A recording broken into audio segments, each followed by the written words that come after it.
항상 대한민국에 정확하고 빠른 소식을 알리기 위한 시스코크입니다. 구독과 좋아요는 영상 제작에 큰 힘이 됩니다. 대한민국이 만든 FA-50 전투기가 본격적으로 유럽 시장을 공략하기 위한 계획을 발표했습니다. FA-50 전투기의 진정한 수출 계획은 이제부터 시작이라는 말인데요. 유럽은 물론 미국까지 모두 FA-50 전투기의 수출 시장이 되었습니다. 이는 모두 다 폴란드의 FA-50 수출 성공으로부터 시작되었는데요. 최근 폴란드 국군의 날을 기념하기 위해 한국산 무기들이 퍼레이드에 대거 등장하면서 많은 이들이 감탄을 썼는데 FA-50 전투기 역시 폴란드 하늘을 가로지르며 그 위용을 뽐냈습니다. 이를 위해 하이에서는 폴란드 현지에 FA-50GF 1, 2호기의 후속 지원을 위한 기지 사무소를 설립했는데요. 이곳의 표면적인 목적은 폴란드 공군 정식 인도까지 FA-50 전투기 1, 2호기의 최종 점검을 지원하는 것입니다.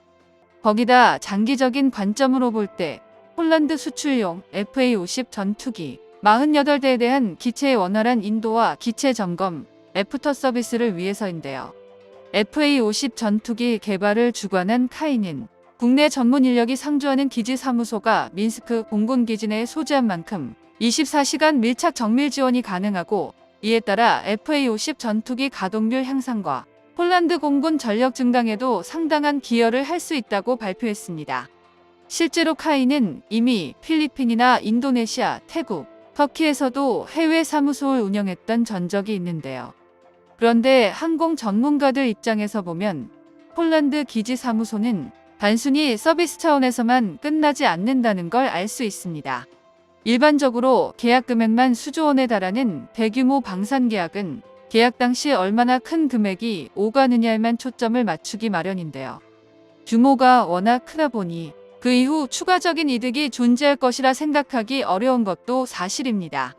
그러나 실상은 정반대인데, 예를 들어 폴란드발 FA-50 전투기 48대의 수출 계약은 총 4조 원에 달하는 규모로 진행되지만 이보다 큰 수익은 납품이 끝나는 2028년부터 시작됩니다.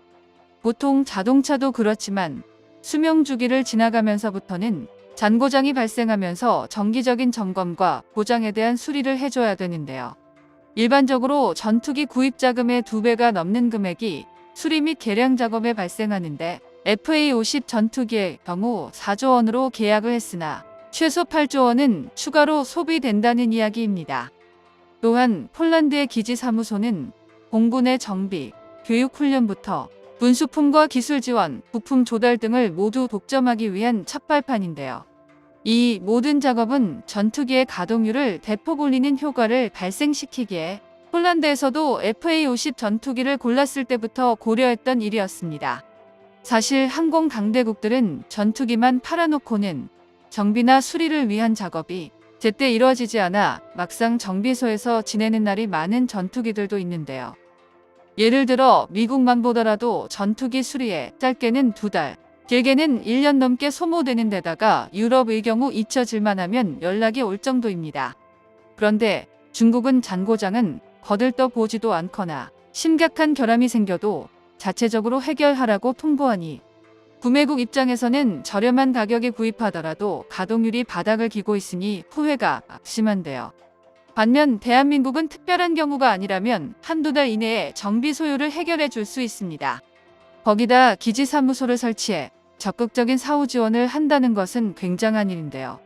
또한 폴란드 현지의 국제 비행 훈련 학교를 설립하는 사업까지 추진하고 있습니다.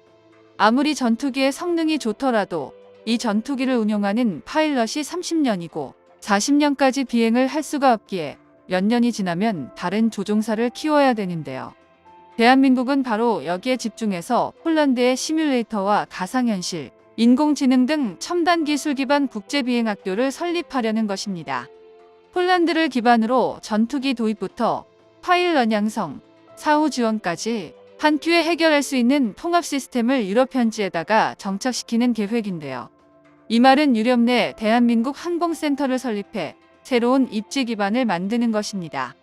그전까지는 한국산 항공무기가 유럽 시장에 진출하지 못했던 건 유럽산 유로파이터가 유럽에 자신들만의 항공체계를 만들어 놨었기 때문에 사후 점검이라든지 전투기 납품까지 가능할 것인데요. 폴란드와의 수출 계약을 기점으로 폴란드 현지에 기지 사무소를 설립하면서 상황은 180도 바뀌었습니다. 서유럽과 동유럽의 관문 역할을 하는 폴란드 특유의 막대한 교통망을 이용하면 폴란드 기지 사무소를 유럽의 종합 사우지원 센터로 운영할 수 있습니다. 대한민국 무기체계의 유일한 단점이던 정비 소요를 완벽히 충족할 수 있는 건데요. 게다가 자체적인 파일럿 양성 기술이 부족한 나라들을 대상으로 비행 훈련까지 실시하고 우수한 파일럿까지 생산한다면 국산 항공기의 우수성을 유럽 전체에 홍보할 수 있습니다. 이미 동유럽의 체코, 루마니아, 슬로바키아 등 몇몇 나라들은 FA-50 전투기 도입을 위해 검토 단계에 돌입했을 정도인데요. 거기다 유럽의 나라 대부분은 3세대나 4세대 전투기를 주력으로 운용하고 있는 데다 평균 연식도 상당히 높습니다. 유럽 국가 대부분이 평균 연식만 20에서 30년에 달하는 구식 전투기를 여전히 현역으로 운용하고 있는데요. 일부 항공 선진국들은 미국산 F-35를 도입하기도 했지만 공군 전체를 F-35로 바꾸는 것은 말도 안 되기에 결국 미들급 전투기를 구매할 수밖에 없습니다. 즉, FA-50 전투기가 유럽 시장 전체에 도입될 수 있는 조건이 성사되었다는 소리인데요.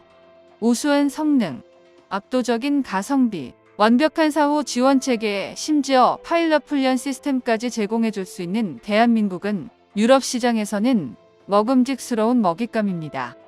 비단 유럽 시장뿐만 아니라 세계 방산 시장 1위인 미국까지도 FA-50 전투기 진출할 계획을 가지고 있는데요. 현재 미 해군과 공군이 향후 2에서 4년 내로 신규 도입할 것으로 예상되는 고등 전술기 물량만 600대에 육박합니다. 미 해군의 경우 2025년 하반기까지 220대의 고등 훈련기 도입 사업 UJTS를 진행 중이고 2027년까지는 최대 130대의 전술 훈련기를 추가 도입하는 TSA를 진행할 예정입니다. 또한 해군뿐만 아니라 미 공군에서도 2026년까지 244대 규모의 전술 훈련기 도입 사업 ATT를 계획 중인데요.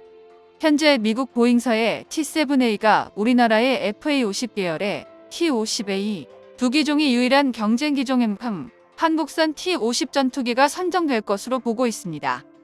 그렇기에 정부 각계각층 기관들은 물론이고 타이, 국방기술품질원 등 관계자들이 총동원된 원팀을 꾸려 본격적인 미국 시장 공략에 나섰습니다.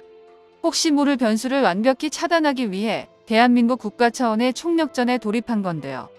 T-50A가 미군 고등 전술훈련기 사업에 선정될 시 최대 44조 원에 이르는 대규모 생산 유발 효과와 12만 명에 육박하는 고용 창출 효과가 발생할 것으로 추산됩니다. 한국 방산업계의 신화를 만들어가고 있는 한국산 전투기가 앞으로 어떤 결과를 만들어낼지 그 미래를 주목해봅니다. 정보가 도움되셨다면 구독과 좋아요 부탁드립니다. 이상 시스코크입니다.